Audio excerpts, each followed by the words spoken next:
Hola, ¿qué tal? Muy buenas noches, bienvenidos a Extra Noticias, mesa de análisis. Es un gusto poder informarles y vamos a iniciar de inmediato con las informaciones porque 96 candidaturas fueron rechazadas por el Tribunal Supremo de Elecciones para el próximo proceso electoral. La mayoría justamente se debió al incumplimiento con temas de la paridad de género.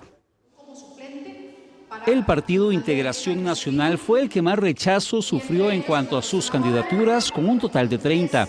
Le sigue aquí Costa Rica Manda con 24 y Comunal Unido con 23. 5 rechazos tuvieron Centro Democrático Social y Esperanza y Libertad, 3 en el caso de Nueva Generación. Mientras tanto, un rechazo tuvieron los partidos Agenda Ciudadana, Alianza Costa Rica Primero, Frente Amplio, Justicia Social, Nueva República y Pueblo Soberano. 96 denegadas, con un avance del 100% en el análisis de las propuestas realizadas por los diferentes partidos políticos. Resta nada más que adquieran firmeza las resoluciones que corresponden a 63 candidaturas. De cara a la fiesta electoral, la presidenta del tribunal, Eugenia Zamora, se refirió además al voto en el extranjero. Es muy emotivo porque es una de las formas, ¿verdad?, de mantener relación con el país. Cuando los costarricenses hemos vivido en el extranjero, cualquier dato, y en este caso nada menos que la posibilidad de votar para elegir gobierno que nos acerque a nuestra tierra desde lejos, es algo muy, muy emotivo y además que se cuida muchísimo. La mayoría de los rechazos de candidaturas obedeció al incumplimiento en cuanto a los reglamentos de paridad de género. La diputada oficialista Pilar Cisneros afirma que el presidente Rodrigo Chávez no critica al Tribunal Supremo de Elecciones como institución, sino a algunos de sus funcionarios. Según los analistas, se trata de una lucha de narrativas. La diputada oficialista Pilar Cisneros exigió respeto al Tribunal Supremo de Elecciones. Sus declaraciones se dieron este viernes en el programa Desde Buena Mañana de Extra Radio. Nunca hemos dicho el tribunal va a hacer trampa, el tribunal no va a contar bien los votos, el tribunal nos va a quitar la elección. Nunca, jamás, ni lo haríamos.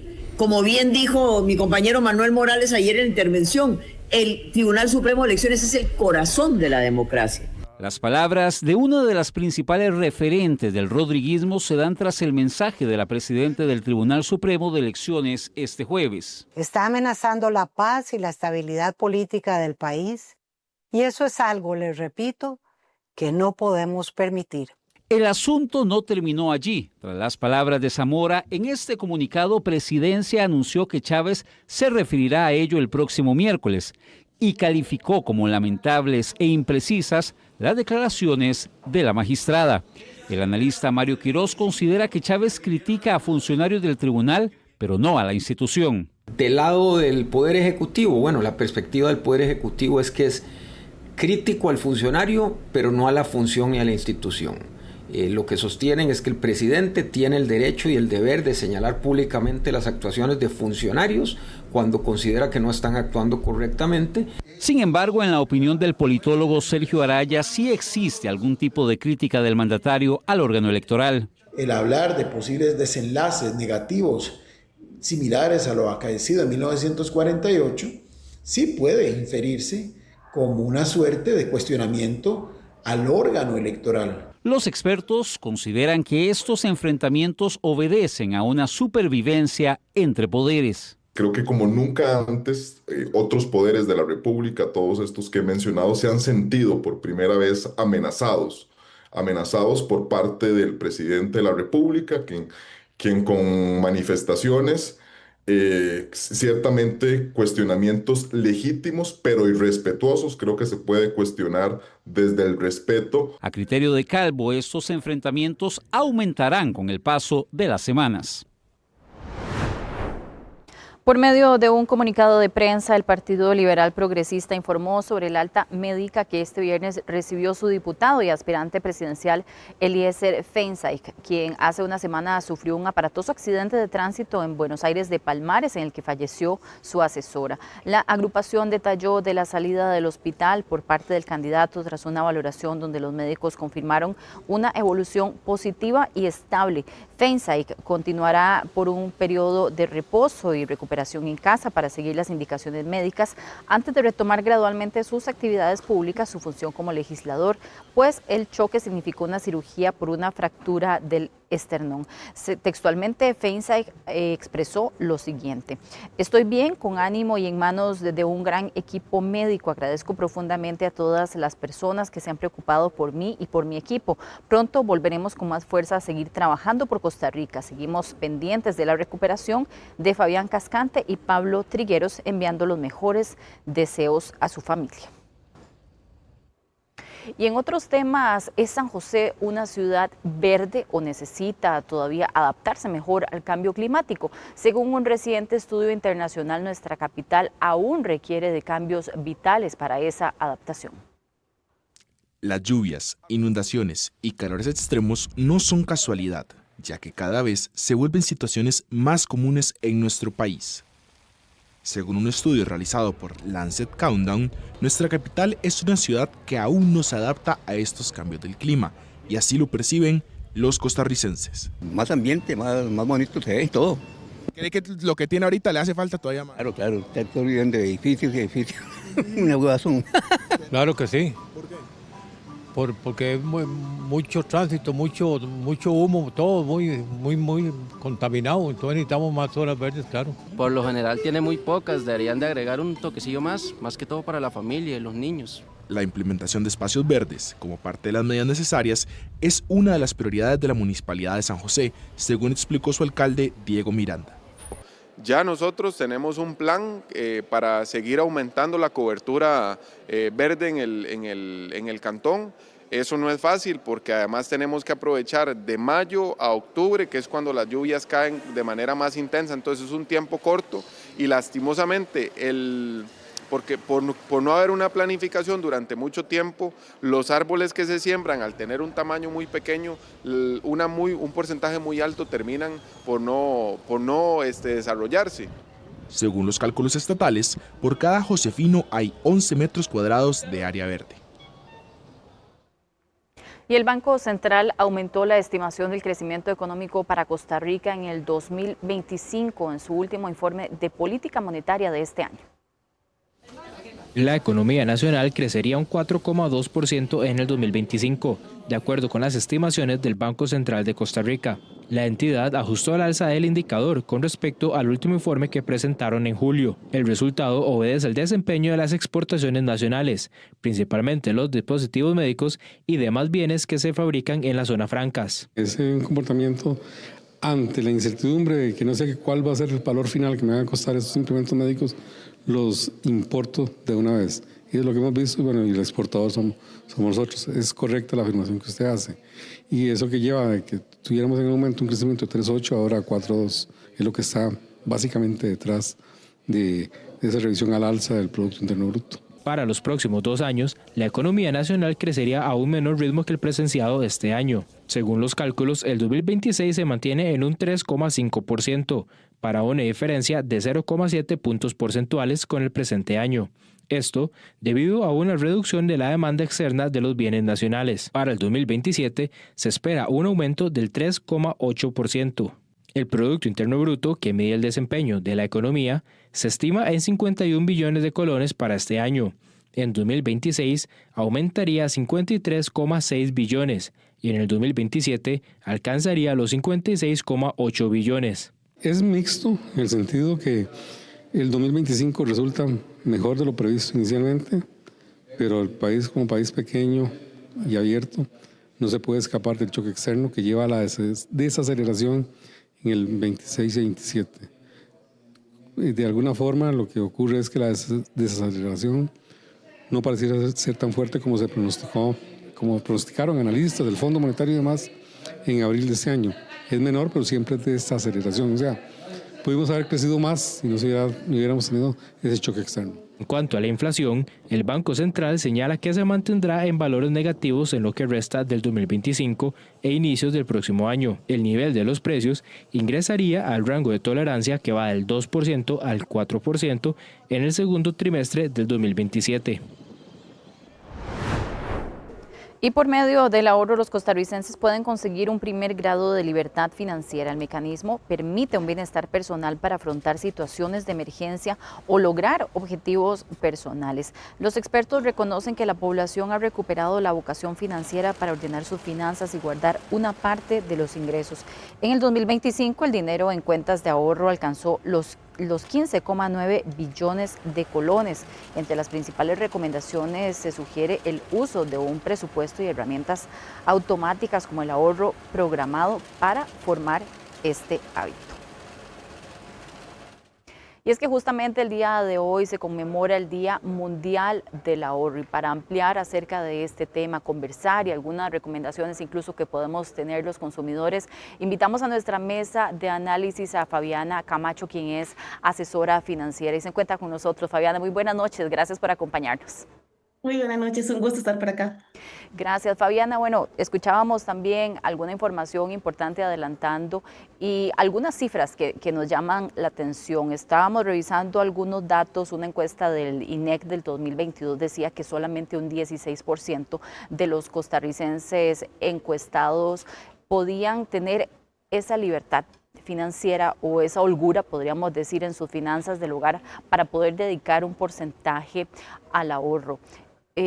Porque es complicado realmente desarrollar este hábito, ¿por qué nos cuesta tanto poder destinar un porcentaje? Incluso porque hay condiciones económicas complicadas en algunas familias. ¿Cuál es su visión acerca de este tema?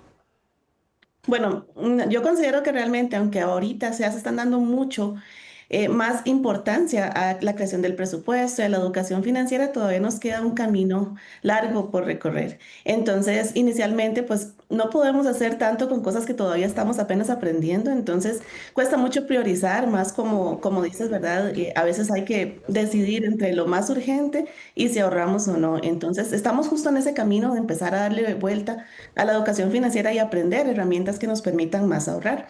Y creo que eso es lo que ha hecho que cueste un poquito más de momento hacerlo, pero pues ya vamos encaminados y mejorando un poco esos hábitos. ¿Cuál podría ser la clave para iniciar, verdad? Porque como bien mencionábamos, algunas familias tienen pues dificultades, deudas que afrontar, como bien usted lo decía, lo urgente, pero ¿cuál es ese primer paso? Tal vez si no es algo que sabemos que no es un ahorro o que tenemos dificultades para ordenarnos financieramente.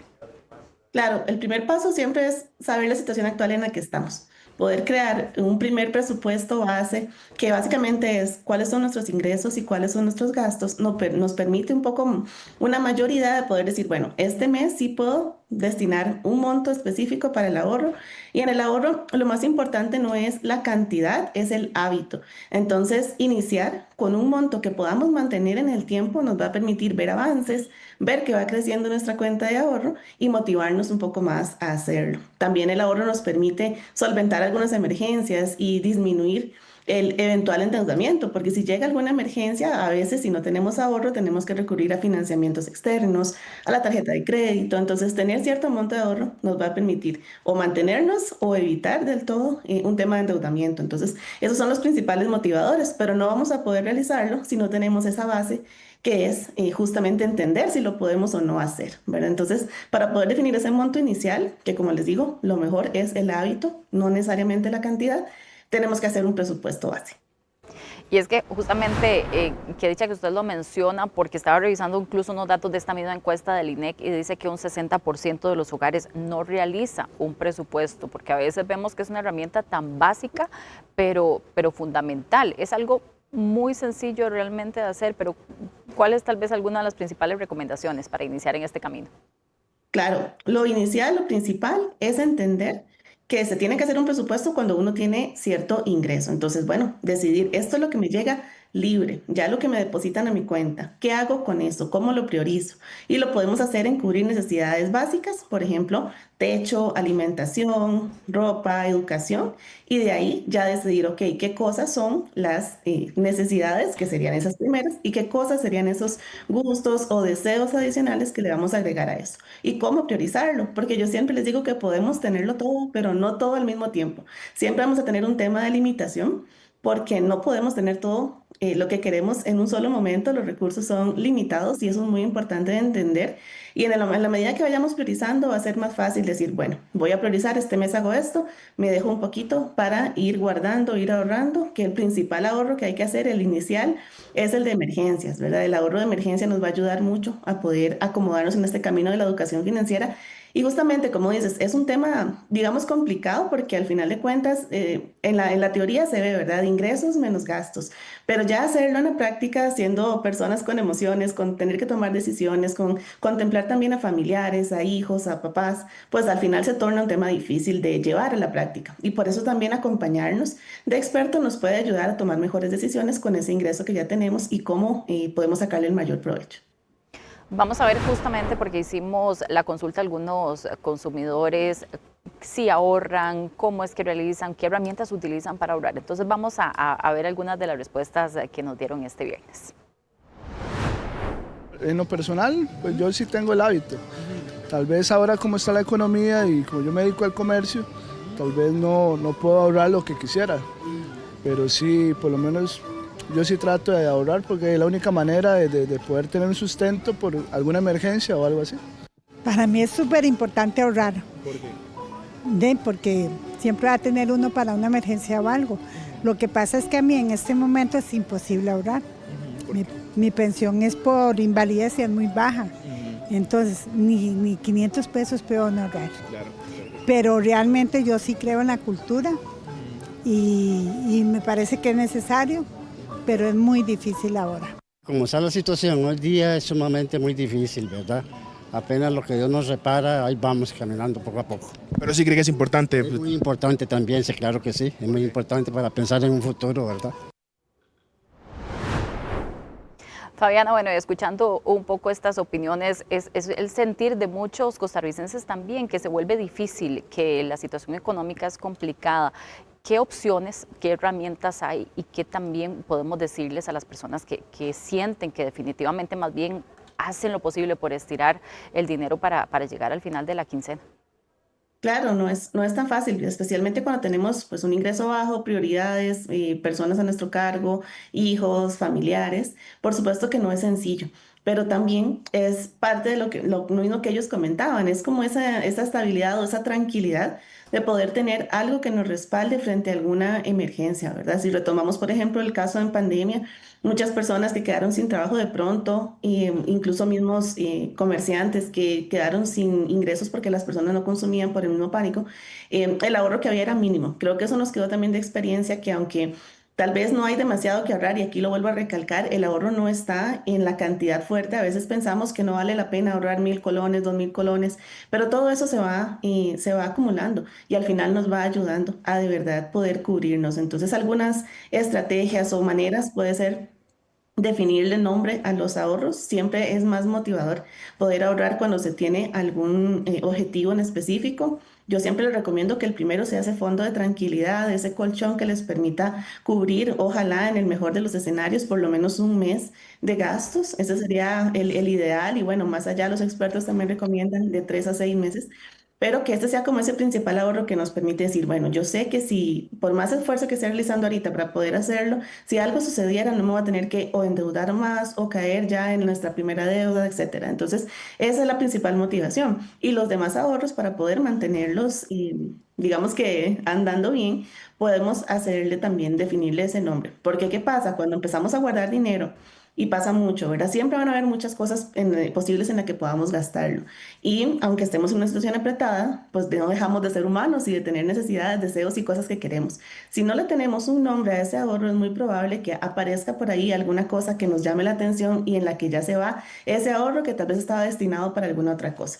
Entonces, principalmente es definir para qué quiero ahorrar y cómo puedo ahorrar, no importa que sea poquito, pero cómo lo puedo mantener creciendo, ya sea que lo haga de manera automática, que lo deposite en una cuenta de otro banco en el que no use muy seguido, que no lo vea, que le pida el favor a alguien que lo guarde. Ese tipo de estrategias nos pueden ayudar a que de verdad vaya creciendo un poquito más ese monto que vamos acumulando y pues nos vamos tanto motivando como buscando incluso pues ya otras formas de generar ingresos que nos permitan hacer crecer un poco más ese colchón.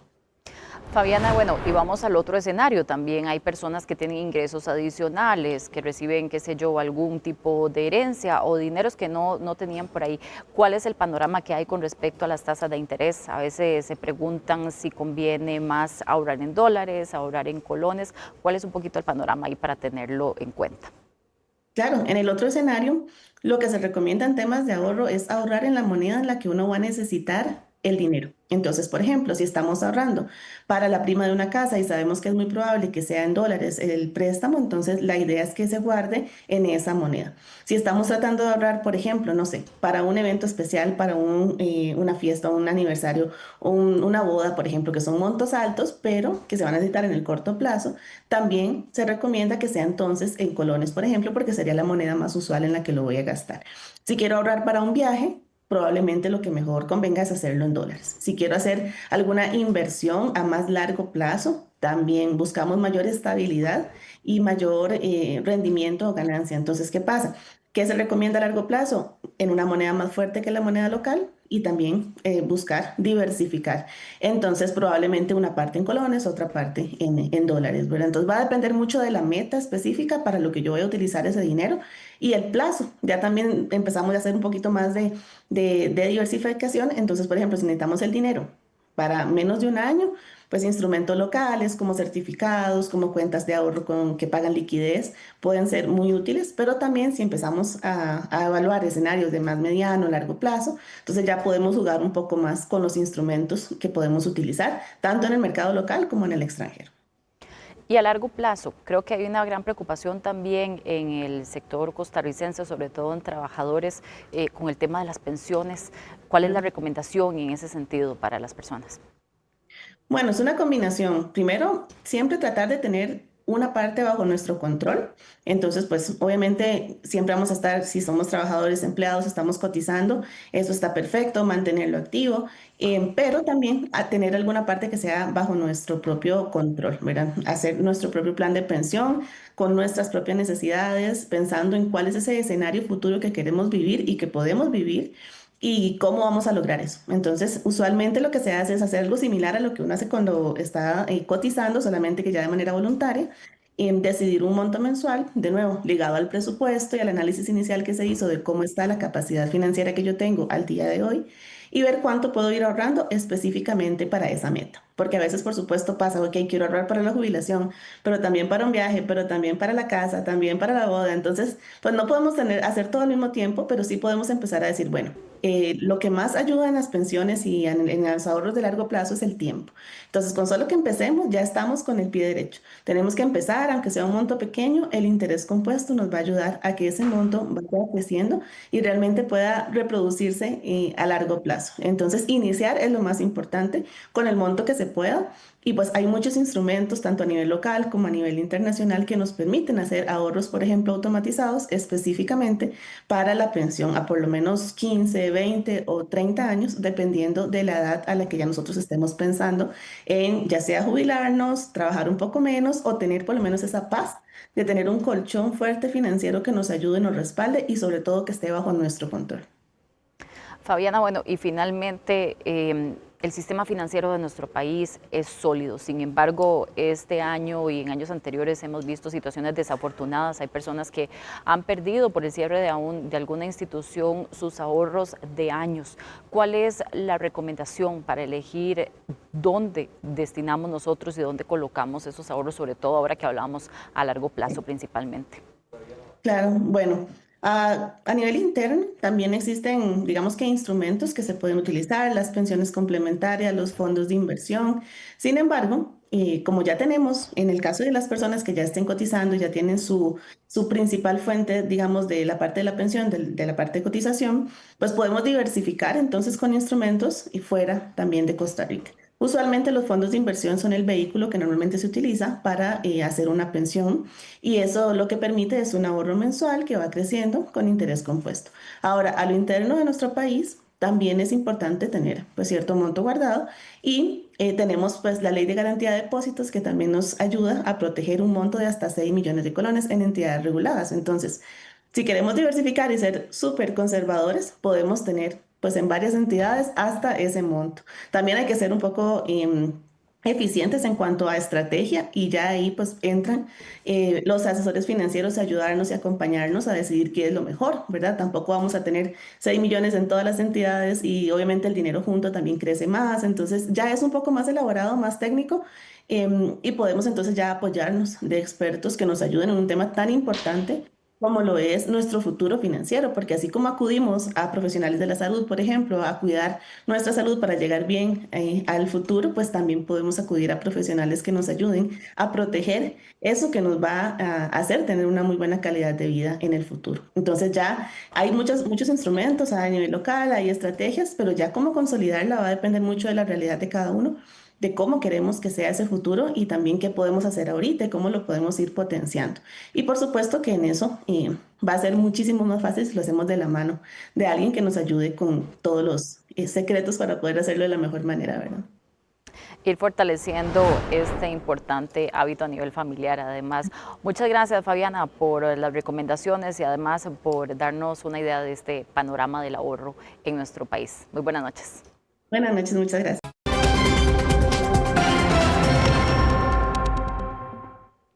Y nos vamos en este momento con información de última hora que se genera en el sector de Goicoechea. El Cuerpo de Bomberos atiende en estos momentos un incendio registrado en el sector conocido como calle Calderón. Según la información preliminar, se trataría de una vivienda de madera completamente consumida por el fuego. Se reportaron unos 70 metros cuadrados afectados. Al lugar se trasladaron 4 unidades móviles y 2 extintoras. El siniestro fue reportado a las 8:20 y se logró controlar luego de 40 minutos de trabajo en la zona.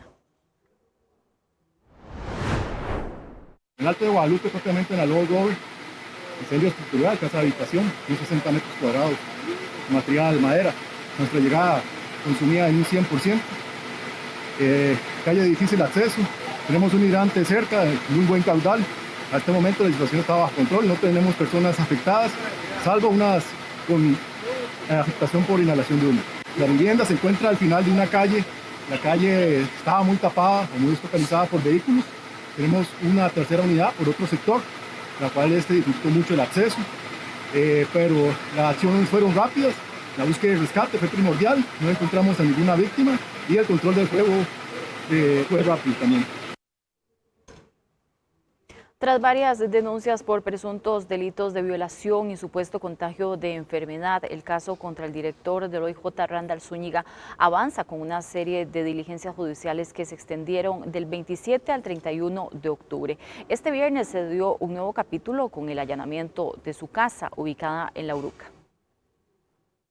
El caso de Randall Zúñiga marcó una de las semanas más intensas dentro del Poder Judicial. Entre el 27 y 31 de octubre, el alto jerarca pasó de ser uno de los funcionarios más respetados del OIJ a estar bajo investigación por 3 denuncias de presuntos delitos sexuales. Todo inició el 27 de octubre. El escándalo estalla. Ese día se conoció la primera denuncia por presunta violación contra Randall Zúñiga. La Fiscalía confirmó que los hechos habrían ocurrido en enero del 2025 y que la causa se encuentra en etapa preliminar. El 28 de octubre, apenas 24 horas después, se presenta una segunda denuncia, esta vez por presunta violación y contagio de enfermedad venérea. El expediente identificado como 25001138 amplió el alcance de la investigación y encendió las alertas dentro del OIJ. El 29 de octubre, 48 horas después, el caso toma fuerza. Las autoridades decomisan el teléfono celular del director del OIJ, quien aseguró haberlo entregado, encendido y estar colaborando con la investigación. Ese mismo día, la Corte Suprema de Justicia acordó suspenderlo por 15 días. Personeros del gobierno se le acercaron ayer a ofrecerle diferentes beneficios estatales a fin de que pudieran poner una denuncia falsa de violación en mi contra. Esto ya fue efectivamente corroborado y también mañana, en horas de la mañana, otra mujer también se va a presentar ante la Fiscalía, en este caso de San José, indicando que fue contactada por particulares ofreciéndole algún tipo de retribución para que pudiera poner una denuncia falsa por violación en mi contra. La Fiscalía confirma una tercera denuncia en trámite y el fiscal general Carlos Díaz responde a los comentarios del presidente Rodrigo Chávez. En Casa Presidencial, una conferencia agrega más tensión. Se menciona que hasta 14 posibles víctimas habrían expresado temor de denunciar formalmente al director del OIJ. En Costa Rica hay un dicho popular que dice que cada quien puede hacer de sus partes íntimas un florero. Yo en eso ni me meto ni me preocupo. Pero cuando las cosas se manifiestan en 5 denuncias de violación de la forma más atroz, y no quiero dar detalles porque es tremendamente atroz, transmisión de enfermedades venéreas, y hoy, de acuerdo a lo que me dicen, no solo esas 2 cosas de parte de Randall Zúñiga alegan las mujeres, 5 hasta ahora, y parece que el conteo va a continuar, sino que las está amenazando. El 30 de octubre las declaraciones de Zúñiga causan polémica. El funcionario asegura que el gobierno se le acercó a una mujer para poner una denuncia falsa. El Instituto Nacional de las Mujeres, INAMU, y el Ministerio Público rechazaron categóricamente esa afirmación en un comunicado oficial. Este 31 de octubre la tensión llega a su punto máximo. La Fiscalía Adjunta de Género dirige allanamientos simultáneos en la casa de Zúñiga ubicada en La Uruca y en su despacho en la Dirección General del OIJ. Agentes incautan dispositivos electrónicos y documentos claves para la investigación. Ayer anunció que hoy nos íbamos a presentar para tener conocimiento de los hechos del expediente, porque ni siquiera él sabía exactamente de qué hechos se le estaba acusando, simplemente que había unas denuncias que íbamos a presentar una serie de pruebas que obviamente corren a favor de la defensa. Sin embargo, bueno, ya esas pruebas fueron incautadas y en su momento, cuando se haga la apertura de evidencia, pues van a ser obviamente confrontadas y aportadas y analizadas dentro del proceso para los intereses. En solo 5 días, Randall Zúñiga pasó de dirigir investigaciones criminales en Costa Rica a ser investigado por los mismos delitos que perseguía. Los pasillos del Poder Judicial quedan marcados ahora por el silencio y la incertidumbre, mientras el caso sigue su curso entre acusaciones, polémicas y un país que observa atónito. Agentes del organismo de investigación judicial detuvieron a 2 jóvenes de 24 y 20 años de edad sospechosos de participar en el asesinato de un hombre de 31 años, cuyo cuerpo fue encontrado calcinado en un cafetal en Santa Elena de Corralillo, en Cartago. El hecho ocurrió el domingo antepasado cuando los vecinos alertaron sobre un incendio y las autoridades descubrieron el cadáver dentro de un vehículo. Desde entonces el OIJ hizo varias diligencias que permitieran identificar a la víctima y vincular a los ahora detenidos. Las investigaciones apuntan a que el crimen podría estar relacionado con un préstamo bajo la modalidad gota a gota o con el robo del vehículo de la víctima, que también fue recuperado durante los allanamientos. En los operativos efectuados este viernes se decomisaron teléfonos celulares, una motocicleta reportada como robada y otra evidencia de interés para el caso. Los detenidos fueron trasladados al Ministerio Público, donde se definirá su situación judicial. El pasado 26 de octubre se dio el hallazgo de un cuerpo en el sector de Santa Elena de Corralillo, propiamente dentro de un cafetal. El cuerpo estaba calcinado y presentaba varias heridas por arma blanca en el tórax. Posteriormente se identificó a la víctima como Quiroz Abarca, de 31 años. El día de hoy el OIJ de Cartago realiza 2 allanamientos para detener a 2 masculinos involucrados en este hecho, uno de apellido Arias, de 20 años, y otro de apellido Araya, de 24 años. Así como días atrás, el pasado 29 de octubre, se detiene a otro de apellido Chacón y de 19 años. Es importante indicar que, de acuerdo a la investigación realizada hasta el momento, el móvil podría ser por un tema de préstamos gota a gota o eventualmente el tema de un robo de vehículo.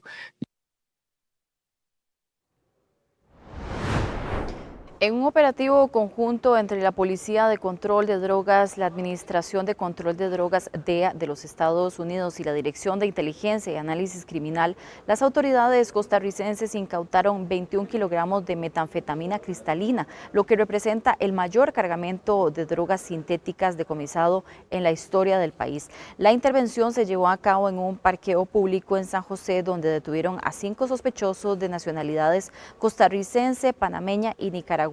Además, se incautaron varios vehículos y una suma de dinero en efectivo. Las autoridades señalaron que este cargamento podría estar vinculado a los cárteles mexicanos del cártel de Sinaloa o el cártel de Jalisco, Nueva Generación, evidenciando la complejidad y alcance de las redes transnacionales de narcotráfico operantes en Costa Rica. Este decomiso también activó alertas del Instituto Costarricense sobre Drogas respecto al aumento del consumo interno de metanfetaminas, advertido como una incursión de esta sustancia sintética con alta adicción en el país.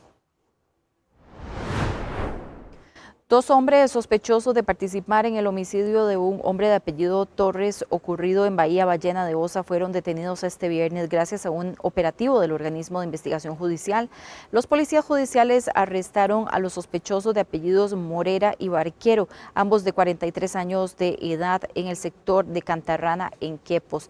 Según el OIJ, las investigaciones preliminares indican que los sospechosos habrían interceptado a la víctima en Bahía Ballena y aparentemente uno de ellos le disparó al menos 14 veces, impactándolo en 9 ocasiones. Durante los allanamientos, las autoridades incautaron armas de fuego, municiones, prendas de vestir y dosis de droga, elementos que serán analizados como posibles indicios vinculados al crimen. En el operativo también participó el Servicio Especial de Respuesta Táctica CERT y la Policía de Fronteras.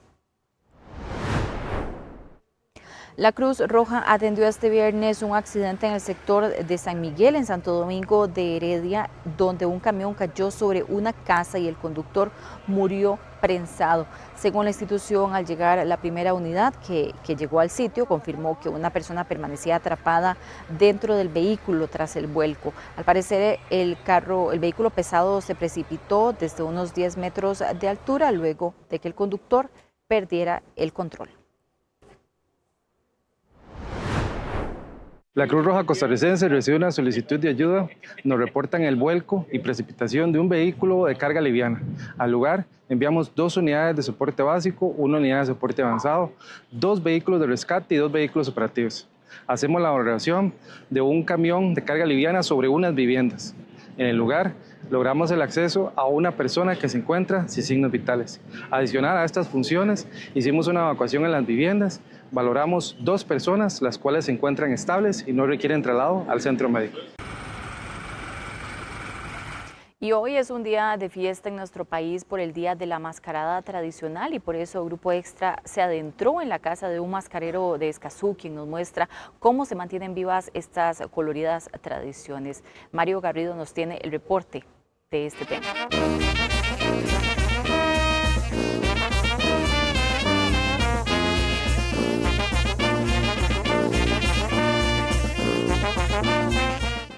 Cada 31 de octubre en el resto del mundo celebran Halloween, pero aquí en Costa Rica celebramos algo muy nuestro, el Día Tradicional de la Mascarada Costarricense.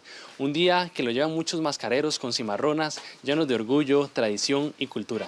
Acompáñenme esta vez a conocer un poco de la historia de un escazuceño, Gerardo Montoya, que nos va a enseñar cómo la tradición y la pasión por hacer mascaradas se convirtió en su forma de vivir.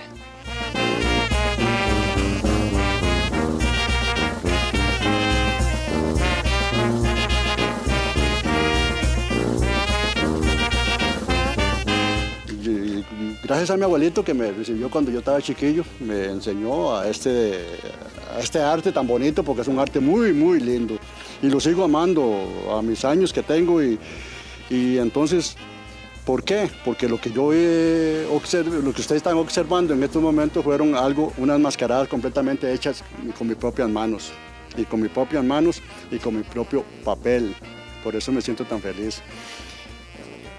Es que antes se tenía un rótulo que se decía taller de máscaras.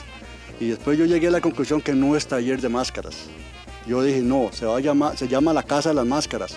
Inclusive se va a llamar el Museo de Gerardo Montoya Arias y Familia. Porque estas máscaras que usted observa no van a salir de aquí. Hay algo muy importante, la gente me pregunta que por qué yo no tengo una máscara de mi abuelito. Y yo le digo a la gente, lástima que no tengo una máscara de mi abuelito para que me bajen las lágrimas todos los días. Por eso yo le tengo dicho a mis hijos que cuando yo no exista, estas máscaras no van a salir de aquí. Porque si yo no existo y me venden estas máscaras, yo los vengo a asustar todas las noches.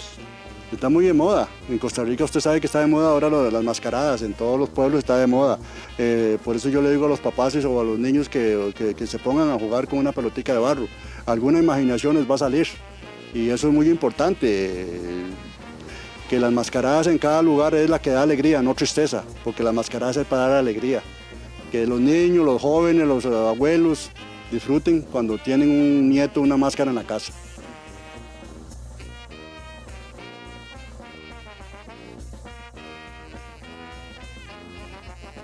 Bueno, y como pueden ver, la magia y la tradición costarricense nos inundó a todos, inclusive hasta yo con una máscara de aquí de la bruja escasuseña. Pero muchísimas gracias, don Gerardo, por habernos invitado aquí a la Casa de las Máscaras y que bueno, que se visiten todos los costarricenses que quieran venir este 31 de octubre y esos próximos días a celebrar y ver esta magnífica teatro que tiene usted aquí. Bueno, gracias a ustedes, el grupo Extra, que vinieron a visitarme, porque para mí es un orgullo, para mí es salir en Canal 42, para mí es una alegría motivarme cada día y la gente va a decir, qué lindas mascaradas, vamos a ir donde Gerardo Montoya a visitarlo.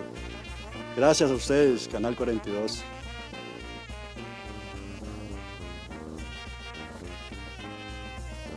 Bueno, y de esta manera llegamos nosotros al final de nuestra edición. Muchas gracias por habernos acompañado y que tengan un excelente fin de semana. Muy buenas noches.